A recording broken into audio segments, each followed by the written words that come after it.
नमस्कार, आप देख रहे हैं एसआर अशोकनगर और मेरा नाम है हितेंद्र भदौरिया। कल 28 नवंबर को अशोकनगर जिले के चंदेरी जो ऐतिहासिक नगरी है वहां इको रिट्रीट सिटी का उद्घाटन हुआ। टेंट सिटी के नाम से जाने जाने इस तीसरे संस्करण का उद्घाटन करने के लिए केंद्रीय मंत्री ज्योतिरादित्य सिंधिया आए थे। इसके अलावा मध्य प्रदेश के मुख्यमंत्री मोहन यादव ने भी वीडियो संदेश के माध्यम से इस कार्यक्रम में अपनी शुभकामनाएं प्रेषित की हैं। इस पूरे आयोजन की अगर बात करें तो यूं तो ये फैशन को लेकर था, संगीत को लेकर था। तो यहाँ के जो व्यूअर्स हैं या बुनकर हैं उनको लेकर एक बड़ा काम हुआ था कि कुछ मल्टीनेशनल ब्रांड जो है उनके साथ में उनकी सीधी संवाद सिंधिया के द्वारा कराया गया था। मगर इन सब से ज़्यादा चीज़ों को जिस बात को लेकर चर्चा रही वो कि जिस तरह से इस पूरे मामले को लेकर केंद्रीय मंत्री सिंधिया ने अपनी तरफ से जो पहल की है वो देखने वाली है और वो अगले कुछ वर्षों में चंदेरी के लिए बहुत महत्वपूर्ण होने वाली है। इन सारी चीज़ों पर बात करें उससे पहले जिस पूरे मुद्दे को लेकर आपके बीच में आया हूँ वो ये है कि जब केंद्रीय मंत्री सिंधिया स्थानीय बुनकरों एवं मल्टीनेशनल कंपनी के जो उत्पादक प्रदेश और देश भर में ले जाती हैं उनके बीच में बात कराई तो अचानक उन्होंने इन सब के बीच में एक प्रोग्राम बनाया जिसे आज एग्जीक्यूट किया जाना है चंदेरी में, जिसमें करीब 120 से ज़्यादा बुनकर होंगे और 5-7 ऐसे लोग होंगे जो उनके उत्पादों को नेशनल या इंटरनेशनल लेवल पर पहुँचाने में मदद कर सकते हैं। बिचौलियों को खत्म करने के लिए पहली चीज उसमें रखी गई है और दूसरी बात है कि जो चंदेरी साड़ी की जो परंपरागत कला है उसको कैसे बचाए रखें, इन दोनों को लेकर गहन बातचीत हुई है। इस पूरे मुद्दे पर बात करेंगे मगर उसके पहले जो कार्यक्रम आयोजित किया गया उसमें सिंधिया ने कई महत्वपूर्ण बातें की हैं। जिन चीज़ों को लेकर सिंधिया ने फोकस किया है उसमें सबसे बड़ी बात जो निकल कर आई है वो ये है कि उनका कहना है कि चंदेरी को विश्व हेरिटेज सिटी के रूप में स्थापित करने का वो प्रयास कर रहे हैं। उसके लिए प्रस्ताव भी अशोकनगर कलेक्टर के साथ मिलकर तैयार किया जा चुका है और यूनेस्को में उसको भेजी जा रहा है और उनका कहना है कि चंदेरी में वो सारी चीजें हैं जिसकी वजह से वो विरासत में आ सकती है। इस मामले को लेकर देखिए सिंधिया जी ने मंच से कहा क्या है। यूनेस्को में मैंने कलेक्टर साहब के साथ हमें काम कर रहा हूं और मेरे दर्शक ग्राह में सबको सूचित भी करना चाहता हूं। संयुक्त राष्ट्र में हमने प्रस्ताव भेजा है चंदेरी को वर्ल्ड हेरिटेज सिटी का नामांकन दिए जाने के लिए। इसके अलावा दूसरा जो बड़ा विषय था चंदेरी के स्थानीय स्तर को लेकर, वो कह रहे हैं कि जिस तरह कुछ वर्ष पहले उन्होंने चंदेरी के किले को लाइट एंड साउंड शो के माध्यम से बहुत जागृत किया था, अब कटी घाटी पर भी उनकी नजर पड़ी है। ठीक उनके नीचे ये कार्यक्रम हो रहा था और उन्होंने प्रशासन को ये निर्देश दिया है कि जल्दी वो एक इसका प्रोजेक्ट बनाए और कटी घाटी पर भी एक बड़ी लाइटिंग की व्यवस्था कराई जा सके। मैंने अभी कलेक्टर साहब को निवेदन किया है, जैसे किले का सौंदर्यीकरण मैंने और किले की लाइटिंग मैंने रोशनीकरण मैंने करवाई। हमारा चंदेरी का किला मुझे पिछोर रोड से 30 किलोमीटर दूर से दिखता है। ये किला नहीं है, ये चमकता हुआ हीरा है, हीरा मेरे भारत का। और वैसे ही कटी घाटी सारे सफेद लाइट को निकालकर मेरे कटी घाटी की भी लाइटिंग होनी चाहिए ताकि कटी घाटी भी रात को दिख पाए। सहमत हो? अगर सहमत हो तो ताली बजाओ। तो ये दो चीजें तो इस पूरे कार्यक्रम में बहुत महत्वपूर्ण थी मगर जो मेन मुद्दा है वो यहाँ के बुनकरों और उस साड़ी कला को लेकर है। करीब आधा घंटे के लिए सिंधिया इन लोगों के बीच में बैठे और पूरा का पूरा फोकस जो था वो इस वजह से था कि ये जो कला है जो बरसों से पीढ़ियों से उनके और बुनकर परिवारों के साथ आगे बढ़ती जा रही है, ये कहीं आधुनिकता के बीच में खो ना जाए। इस हस्तशिल्प को बनाए रखना और उसको आगे कैसे ले जाए इस पर गहरी चिंता उन्होंने की है।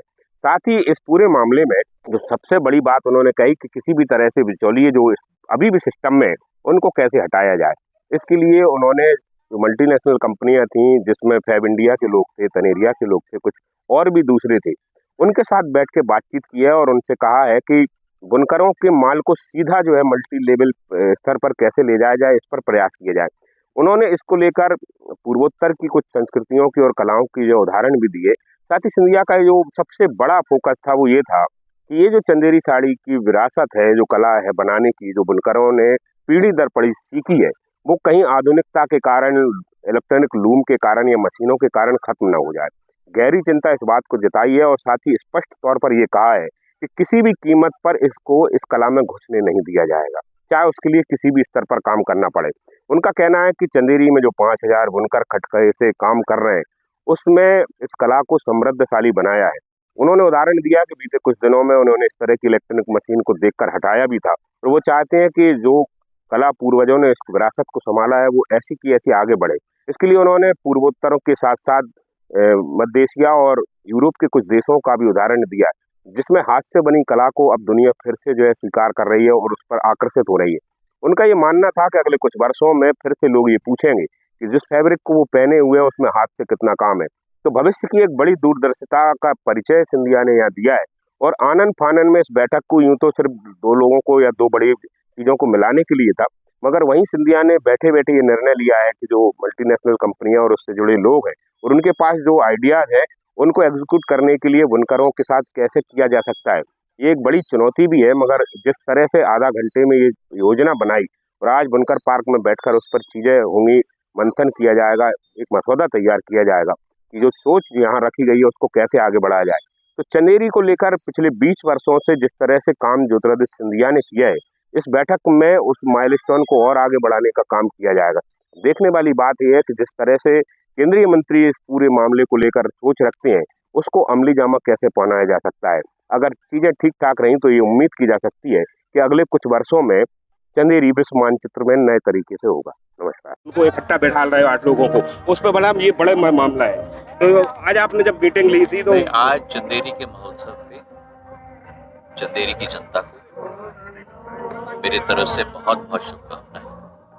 प्रधानमंत्री जी की सोच वोकल फॉर लोकल और लोकल टू ग्लोबल, उसी के अधीन मुख्यमंत्री जी मोहन यादव जी और मैंने इस चंदेरी महोत्सव को राष्ट्र व्यापक बनाने की हमारी कोशिश की। मुख्यमंत्री जी को भी मैं धन्यवाद देना चाहता हूँ। चंदेरी मेरी दिल की कड़ी है और यहाँ के हर क्षमता को, हमारी ऐतिहासिक क्षमता इमारतों में, हमारे पहाड़ों में, हमारी बावड़ी में, हमारे तालाबों में, हमारे बुनकरों में, हमारे संगीतकारों में विश्व पटल पर हमें ले जाना। इसका एक भाग जो मेरे बुनकरों के साथ जुड़ा हुआ है, उसका बायर सेलर मीट हम लोग ने ऑर्गेनाइज की। हाँ, विश्व स्तरीय कंपनी फैब इंडिया, तनेरा, जॉइस जीन्स, इनके लोग उपस्थित थे। एक्सिम बैंक के लोग थे, टेक्सटाइल मिनिस्ट्री के हमारे सचिव थे, हमारे कांचीपुरम हैंडलूम पार्क के लोग थे और हमारे बुनकरों के समूह के अध्यक्ष भी थे। मैंने कहा है कल सुबह 10 बजे से 1 बजे तक मध्य भोजन के पहले 3 घंटे की संगोष्ठी होनी चाहिए। सारे बुनकर समूह के सभी मुखियों को बुलाकर ये 7 लोग, एक्सिम बैंक एक्सपोर्ट इंपोर्ट के लिए, कांचीपुरम हैंडलूम पार्क, हमारी टेक्सटाइल मिनिस्ट्री, NID की विशेषज्ञ और 3 बायर्स, तनेरा, फैब इंडिया और नॉइस जीन्स, सभी बुनकरों के साथ के सामने एक प्रेजेंटेशन करें। कैसे हम लोगों को इसको आगे बढ़ाना है, कैसे सीधे सीधे बुनकरों के साथ जुड़ना है। व्यापारी का कनेक्शन नहीं होना चाहिए बुनकरों के साथ, सीधा कंपनियों का कनेक्शन होना चाहिए। और जो हमारे लोग बुनकरों को स्वयं सहायता समूह में बना रहे हैं, उदाहरण के तौर पे जिन 10 लोगों से हमें मिले, इनको ही कड़ी बनानी चाहिए सीधे सीधे बुनकरों के साथ जुड़ने के लिए, और इनका विकास हो, इनकी प्रगति हो, और हमारे हस्तशिल्प की पुरानी कला को जीवित हमको रखना है। आधुनिकता नहीं लाना है। आधुनिकता शायद पर्दों के लिए या टेबल लैंप कवर के लिए हम ला सकते हैं, और हमारी साड़ी, हमारी कुर्ता पुरानी तरीके से चलनी चाहिए। इसमें महाराज ये माना जाए कि बुनकरों के और व्यापारियों के बीच में जो बिचौलिया है उसको खत्म करने के लिए इंस्टेंस आपने उठाया एकदम तुरंत में। उम्मीद है ये पूरा हो पाएगा। हम लोग डायरेक्ट कनेक्ट करना चाहते हैं, जैसे फैब इंडिया सीधे जुड़ी हुई है, तनेरा भी सीधा जुड़े, नॉइस जीन्स भी सीधे जुड़े, और ये संस्थाएं भी सीधे मेरे बुनकरों के साथ। आपने तो ये भी कहा कि ये अपने खुद की जो है यहाँ पर कार्यालय खोले, ऑफिस खोले। हाँ, फैब इंडिया ने तो खोला है। बाकी लोगों को भी उसी से जान पड़ेंगे कि बुदोलिया जी असली हैं कि नकली। क्या नाम है आपका? उमेश जी सच असली हैं कि नकली। नहीं तो हम रिमोट में कहीं और बैठे हुए हैं और हम कह रहे हैं अरे ये आदमी अच्छा है या बुरा है, कैसा काम हो रहा है, क्षमता भी कि एंड प्रोडक्ट क्या चाहिए। अच्छा बुदोलिया जी आपके डिज़ाइन में थोड़ा ये तब्दील लाइए, उमेश जी आप अपने डिज़ाइन में ये थोड़ा ऐसा करिए, तो फिर नज़दीकी भी तो बनता है, रिश्ता भी बनता है। इसलिए ज़मीन पे होना है, एक आदमी भी रहे काफ़ी है, पर एक आदमी कंपनी का यहाँ जरूर। एक और चीज बड़ी बात आपने कही थी कि आपकी राजमाता मतलब दादी आजी साहब जो है जो फैब्रिक पहन रही थी अब वो नहीं आ पा रहा, और वैल्यू एडिशन को लेकर एक बड़ी बात कही है कि नई चीजों को नहीं लाएंगे हम। मैं तो उल्टा कह रहा हूँ कि उस जमाने का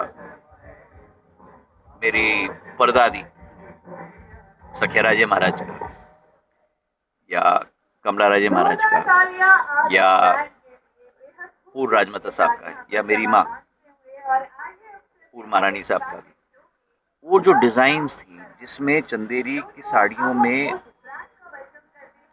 उदाहरण के तौर पर सोने का धागा इस्तेमाल नहीं किया जाता, सोना इस्तेमाल किया जाता, आज भी उसके लिए बहुत बड़ा मार्केट है। तो हम लोगों को भाग के आधुनिकता की तरफ नहीं जाना है, हम लोगों को अपनी पुरानी कला भी लाना है और इन कंपनियों के जरिए उस मार्केट के साथ जुड़ना है जो लोग लाखों रुपए देंगे ऐसे साड़ी बनने के लिए, क्योंकि दुनिया में हाथ की बुनाई का दाम आज आसमान में पहुंच रहा है और वो हाथ की बुनाई की कला हमारे पास है, उसे हमें खोने का नहीं है, मशीन में नहीं जाने का है। हाथ की कलाई होनी चाहिए, ताना बाना खटाखट, पावर लूम नहीं।